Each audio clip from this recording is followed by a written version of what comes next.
Supreme court ने केजरीवाल सरकार को नए अधिकार दिए हैं। पूरी सरकार अपने भ्रष्टाचार और घोटाले से जुड़ी फाइल्स गायब करना शुरू कर चुकी है और उनकी जांच कर रहे अधिकारियों को हटाना भी शुरू कर दिया है। इसमें सबसे बड़ा फैसला सतर्कता विभाग के विशेष सचिव YVVJ राजशेखर को उनके काम से मुक्त करना है।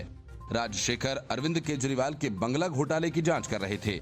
राजशेखर को हटाने के बाद सरकार का कहना है कि उनके खिलाफ भ्रष्टाचार के गंभीर आरोप थे। ऐसे में वे अपने पद पर बने नहीं रह सकते। अब इन आरोपों के बीच राजशेखर ने एक बड़ा दावा कर दिया।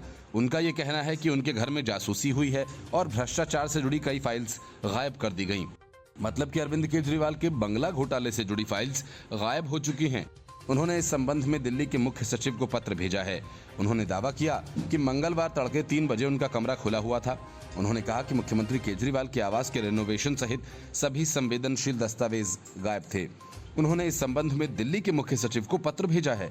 उन्होंने पत्र में दावा किया कि ऐसा हो सकता है कि गोपनीयता का उल्लंघन हुआ हो और सबूतों के साथ छेड़छाड़ की गई हो।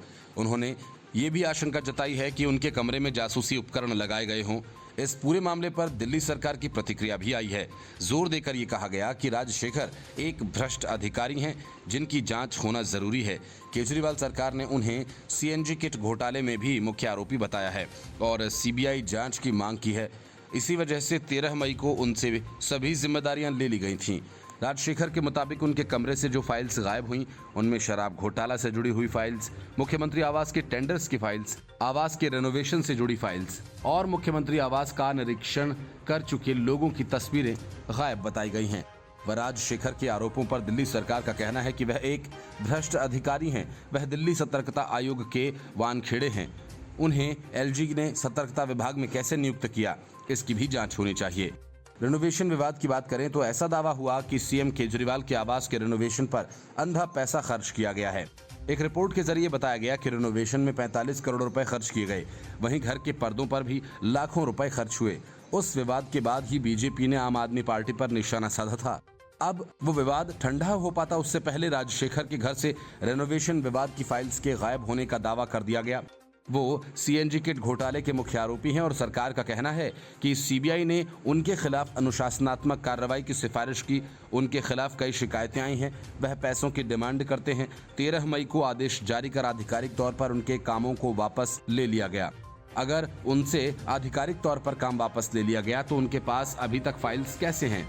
सतर्कता मंत्री सौरभ भारद्वाज ने 13 मई को राजशेखर के खिलाफ जबरन वसूली रैकेट चलाने की शिकायतों का हवाला देते हुए अधिकारी को सौंपे गए सभी कार्यों को तत्काल प्रभाव से वापस लेने का आदेश दिया था।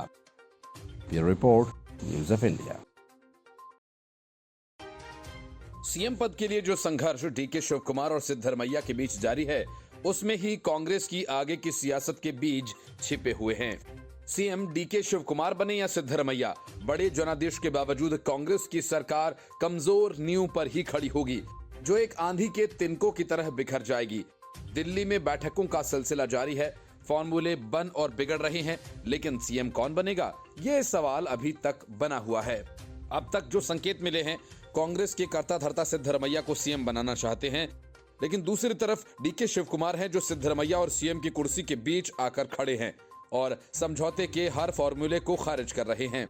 सूत्रों का कहना है कि DK शिव कुमार ने पार्टी अध्यक्ष मल्लिकार्जुन खड़गे से साफ कह दिया कि अगला CM वे बनना चाहते हैं, क्योंकि उन्होंने ही 2019 में सरकार गिरने के बाद राज्य में पार्टी के पुनर्निर्माण में मदद की थी। सिद्धरमैया को पहले ही CM बनने का मौका दिया जा चुका है और अब उनकी बारी है। उन्होंने ये भी कहा कि अगर उन्हें CM की कुर्सी से वंचित किया जाता है तो वह पार्टी में विधायक के रूप में ही काम करना पसंद करेंगे। शिव कुमार ने खड़गे से भी कहा कि CM के रूप में सिद्धरमैया का कार्यकाल एक कुशासन था और कर्नाटक में एक प्रमुख समुदाय लिंगायत पूर्व मुख्यमंत्री के खिलाफ था।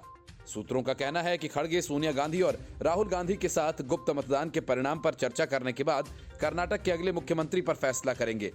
सूत्रों का कहना है कि कर्नाटक में CM पद पर अभी कोई अंतिम फैसला नहीं हुआ है। कांग्रेस अध्यक्ष ने सभी हितधारकों से मुलाकात की। अब अंतिम फैसला वे राहुल गांधी और सोनिया गांधी से परामर्श करने के बाद लेंगे। माना जा रहा है कि बेंगलुरु में ही मुख्यमंत्री के नाम की घोषणा की जा सकती है। Bureau report, news of India. Delhi के पूर्व आबकारी आयुक्त अरवा गोपी कृष्णन शराब घोटाला मामले में बड़ा खुलासा किया है। अरवा गोपी कृष्णन ने कहा, दिल्ली के पूर्व उप मुख्यमंत्री मनीष सिसोदिया ने उन पर इंडो स्पिरिट को L1 लाइसेंस देने के लिए दबाव डाला था, जबकि उन्हें पता था कि इंडो स्पिरिट के खिलाफ कार्टेलाइजेशन और ब्लैक लिस्टिंग की शिकायतें लंबित हैं। सूत्रों का कहना है कि सीबीआई ने दिल्ली आबकारी नीति घोटाला के संबंध में दायर दूसरी पूरक चार्जशीट में इस तथ्य का जिक्र किया है। अरवा गोपी कृष्णन ने अपने बयान में सिसोदिया पर इंडो स्पिरिट के दूसरे आवेदन पर L1 होलसेल लाइसेंस जारी करने के सख्त निर्देश देने का आरोप लगाया है। कृष्णन ने अपने बयान में आरोप लगाया कि जब उन्होंने सिसोदिया को बताया कि इंडो स्पिरिट के कोर्टलाइजेशन और ब्लैक लिस्टिंग के खिलाफ शिकायतें लंबित हैं, तो उन्हें फिर से इंडो स्पिरिट की मदद करने के लिए सख्ती के चलते निर्देश दिए गए। सीबीआई ने चार्जशीट में कहा कि सिसोदिया स्पष्ट रूप से जानते थे कि इंडो स्पिरिट के भागीदारों ने पहले आवेदन में उठाई गई आपत्तियों से बचने के लिए दूसरा आवेदन प्रस्तुत किया था। सिसोदिया ये सब जानने के बावजूद फर्म की मदद कर रहे थे।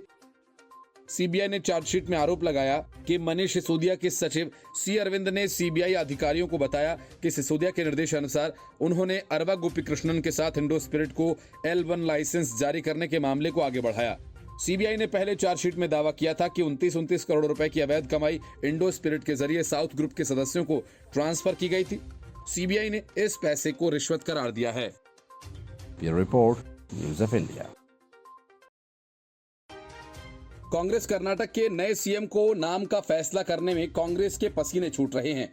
इस बात से पता चलता है कि कांग्रेस का नेतृत्व कितना कमजोर और अप्रभावी है।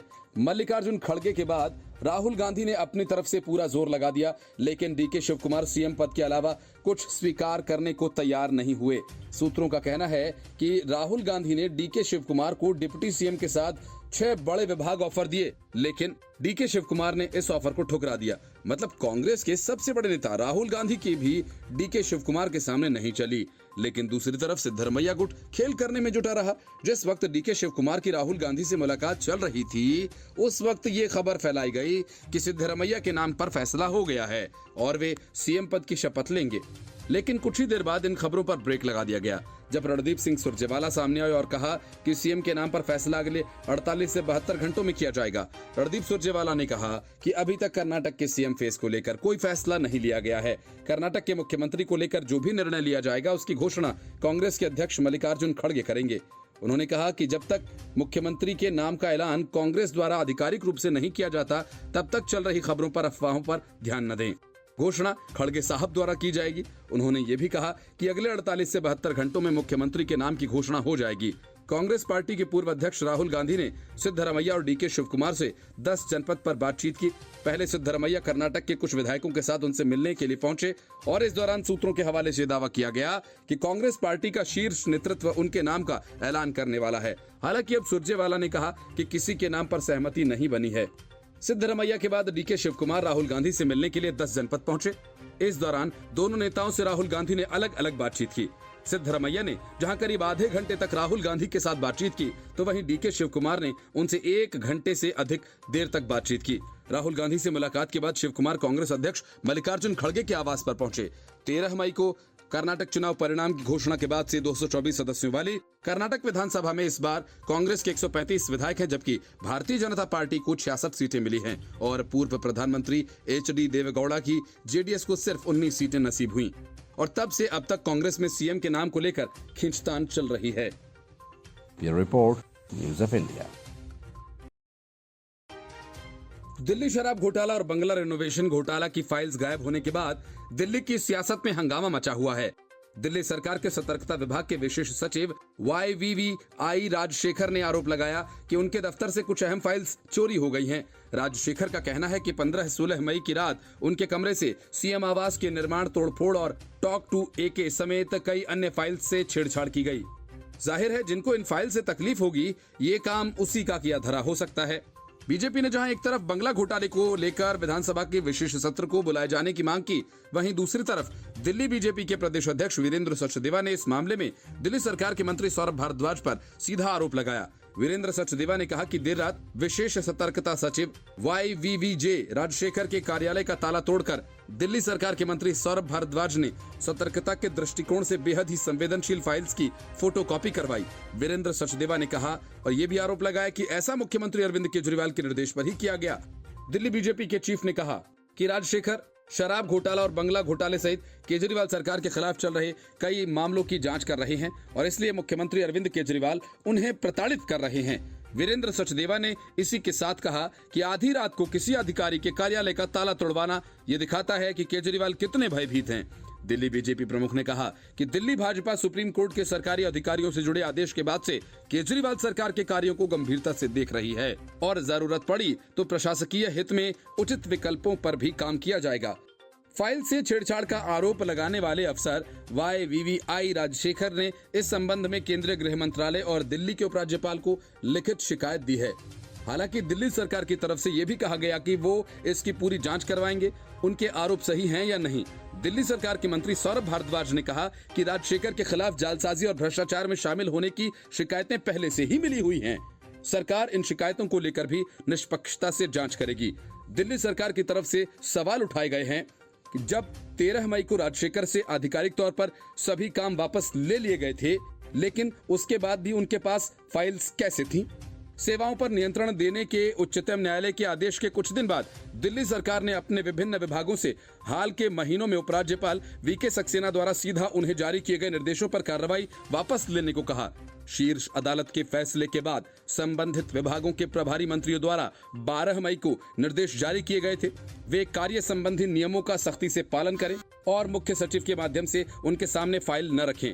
अब दिल्ली सरकार द्वारा जारी एक सर्कुलर के अनुसार विभिन्न विभागों को पिछले कुछ महीनों में उपराज्यपाल द्वारा सीधे उन्हें जारी किए गए सभी निर्देशों के कार्यान्वयन पर रोक लगाने के लिए कहा गया है। ये रिपोर्ट न्यूज़ ऑफ इंडिया।